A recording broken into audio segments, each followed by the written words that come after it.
Aloha, I'm Angus McKelvey, and I'm humbly running for re-election for the State House District 10, which is West Maui, Ma'alaya, and a small portion of North Kihei.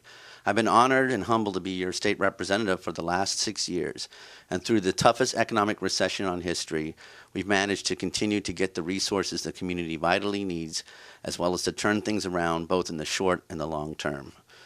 Infrastructure is critical for all of us on the West Side, and not only have we been successful in securing the funding that we need for the projects to keep our infrastructure going, but have also been able to use our seniority and our relationships to get government to execute, including a state of emergency, which has been so long overdue, and keeping these things open despite the onslaught of both the environment and erosion.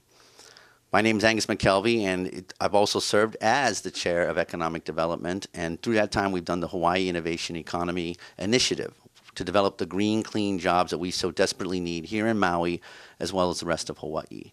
Through aerospace, broadband, tech, film, and digital media, as well as what I've called Ag 2.0, we can cross-stimulate these sectors, and through our world-class university system and our strategic positioning, be leaders in the innovation economy, both for the Pacific as well as the entire world.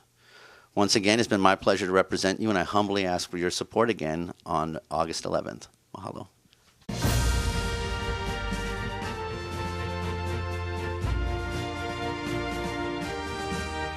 Well, the number one priority has been always the number one priority, which is infrastructure.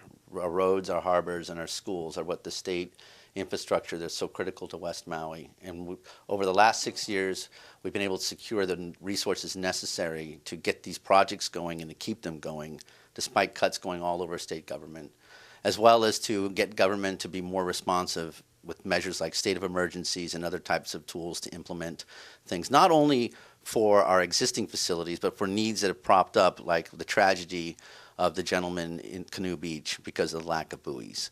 And so those are the pressing needs, always have been the pressing needs. We also have to continue with the Lahaina bypass so that we have that commercial artery road and can turn the south side that's falling into the ocean, which we're trying to protect, into a scenic highway, which will then give the county the ability to preserve all of that land in between the Beltway, and hopefully from Kaiheliku Street to the dump, but hopefully all the way from Puamana to the dump, which would make it the largest open green space in the entire state of Hawaii.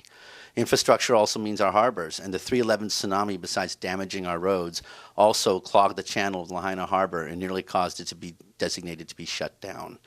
We were able to get emergency dredging done by securing funds and cooperation from both the federal government and the state government, and we're now in the process of getting ready to dredge Mala Wharf, thanks to the cooperation we've received while the dredge is still there, at a cost of $200,000, which saves our taxpayers $500,000.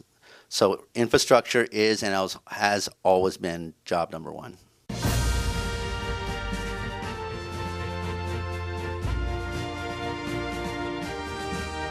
Very good question. I'm a strong supporter of the film and the digital tax industry. It was part of our Hawaii Innovation Economy Initiative this last session. It's one of the several industries that ties into broadband and aerospace and other industries that are being leveraged. It helps our two core industries, which is especially the visitor industry being one of them.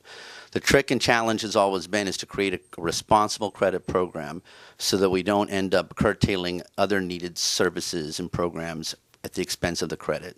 We also have to make sure that we're building a robust industry here and not just a tax credit, which, if it is curtailed at some point in the future, means the industry flees, which is what happened in states like Michigan, which invested millions and millions in infrastructure and are now left with empty studios because the credit was reduced and they did not have the necessary workforce. We had several proposals last session to increase the credits, and I'm confident that with all parties coming to the table and being flexible, that we can find a way to enhance our credit program, especially for the neighbor islands, while we work on long-term development in workforce and infrastructure, which are critical for the birth and growth of a real film and digital media industry here in the state of Hawaii.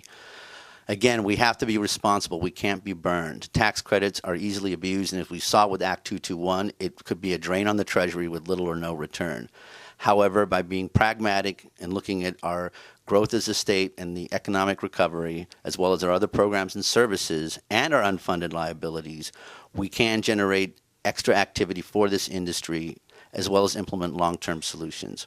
We did pass one measure last year for the economic matrix, the innovation economy, to start venture accelerators for the film industry.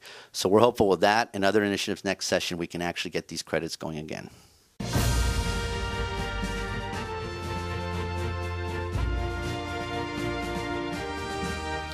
The tragedy you talk of was a real blow to the community, and there have been others, as you said. One of the key things we did this last legislative session is we put in two measures. One measure, which was a House bill I introduced, puts together an Ocean Recreation Management Advisory Committee consisting of a representative of all users of the area to work with DLNR to look at the rules and regs of the ORMA as well as conflicting uses. What has been exposed by these terrible tragedies has been the fact that the rules and regs of the Ocean Recreation Management Area at Kaanapali are highly vague, conflicting, and are layer upon layer of rules developed in vacuums. As a result, there is very few education, misunderstood uses, and even enforcement officers are at a loss sometimes to sort out the right of the road and how to get people to get along in that area, which has become more and more busy and congestive. What we've also done in the short term is we immediately went to the governor, and through his help, we installed swim buoys to replace the ones that were lost that caused the tragedy in Kaanapali that was supposed to be replaced 3 years ago. A boat came by and brushed against one of them and cut the rope cable, and the director of the DLNR, who installed the buoys himself personally there, called over to Oahu and got cabling sent over to Maui and replaced all of the tethers with cabling to ensure that the buoys would not be cut off again. But the incident shows the need to educate users and to establish clear and consistent rules.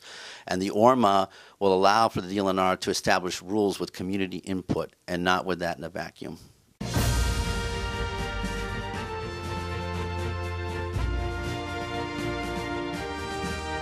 Aloha, I'm Angus McKelvey, and I'm humbly asking for your support for re-election for the House 10th District, West Maui, Ma'alaya, North Kihei. I've been fighting for you at the state level for infrastructure, for a better economy, and for a more responsive state government. Although times have been tough and we've faced challenges that aren't of our making, we've managed to get the resources we need to keep our infrastructure open and to turn the economy around and to keep the vibrancy of Lahaina and all of Maui going. We've taken big steps to develop the Hawaii innovation economy to create clean, green jobs here in our state and in our island. I humbly ask for your continued support, and thank you again so much for allowing me to represent you, the people of Maui, at the state legislature for the last 6 years. Mahalo.